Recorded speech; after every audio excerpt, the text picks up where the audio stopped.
지난주에 문재인 정권 임기 반환점에 대해서 총평을 해드렸고, 오늘은 경제정책 분야별 성격들을 살펴보면서 경제 정상화, 국민 중심으로 경제를 해결시키다 하려는 말씀을 드리겠습니다. 먼저 최근 언론 여론조사에서 가장 부정적인 평가를 받은 부분이 고용 부진입니다. 어제 청와대 사무실장 모임에서도 노영민 비서실장이 가장 못한 부분, 아쉬운 부분이 뭐냐 하는 데 대해 답을 한참 고민하다가 일자리라고 털어놓았습니다. 지난주에 운영위에서 같은 질문에 대해서 하늘 쳐다보다가 언뜻 안 떠오른다 하는 것과 대조적이었습니다. 몇 번을 말씀드렸습니다마는 통계청장도 경제부총리도 이 숫자에 대해서는 사실이라고 답을 했습니다. 이 정부 들어 취업자 증가가 이전 정부 36만 수준에서 절반이 채 못 되는 17만이 실적이다 하는 통계입니다. 지난해 최악의 고용난 상황에서도 대통령은 고용의 질이 좋아졌다 하고 예를 든 것이 고용원 있는 자영업자 통계는 들었습니다만은 올 들어 9월까지 살펴보니까 10만 명이 줄어들었습니다.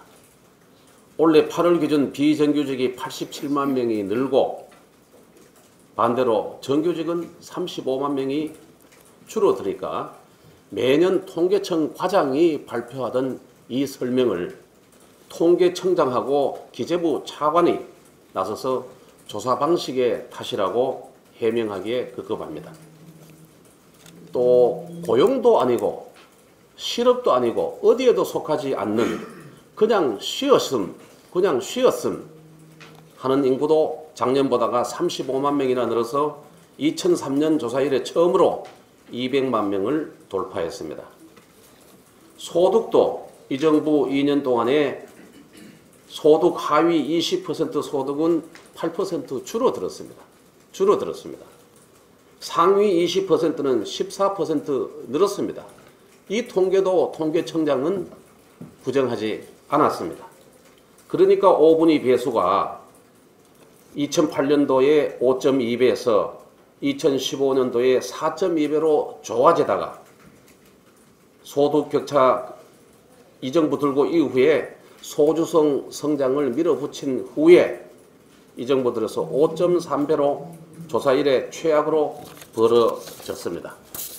기업들 사정도 말 못할 정도로 어려워져 있습니다. 한국은행의 기업경영분석에 따르면 지난해 영업이익으로 대출 이자조차도 못 내는 기업의 비중이 35%입니다. 이 통계 또한 2010년, 11년 조사 이래 최악입니다. 카이스트를 졸업하시고 한국벤처기업의 성공신화를 쓴 주역 장병규 대통령 직속 4차 산업위원회 위원장은 이 정부는 반기업도 친기업도 아닌 무기업이다. 경제는 버려진 자식처럼 느껴진다. 기업은 갈림길에 서 있는데 정부가 일할 권리를 빼앗는다. 2년 동안 대통령 독대 한번 못했다 라고 일갈하고 자리에서 내려왔습니다. 상황이 이러다 보니까 국민들께서는 문 정권 후반기 최우선 국정과제로 경제 활성화를 꼽았습니다. 대답자의 무려 50%입니다. 그 중에서 강력히 추진해야 할 경제정책으로는 노동개혁이 그의 절반을 차지를 했습니다. 1위를 차지했습니다. 민노총은 그런데도 지난 토요일 노조의 기득권을 챙기기 위해서 집회를 열고 실력 행사에 나서는 탄력 근로제와 같은 노동계약에 나서면은 내년 총선에서 민노총이 전력을 기울인 반격과 이로 인한 파국은 피하지 못할 것이라며 촛불 청구서를 또 내밀었습니다. 대통령도 난감한 입장입니다. 자유한국당은 지난 금요일 오전 이 자리에서 민부론 자유로운 노동시장 후속 입법 세미나를 열었습니다. 현행 획일화된 근로기준법을 유연한 고용계약법으로 바꾸고 자유롭게 일할 수 있는 권리를 2천만 근로자에게 보장하도록 하겠습니다. 우리 자유한국당은 문정권이 친노조 반기업 정책으로 무너뜨린 시장 경제를 회복시키고 노동개혁으로 국민 중심으로 대전환시켜서 대한민국 경제에 다시 활력을 불어넣겠습니다. 감사합니다.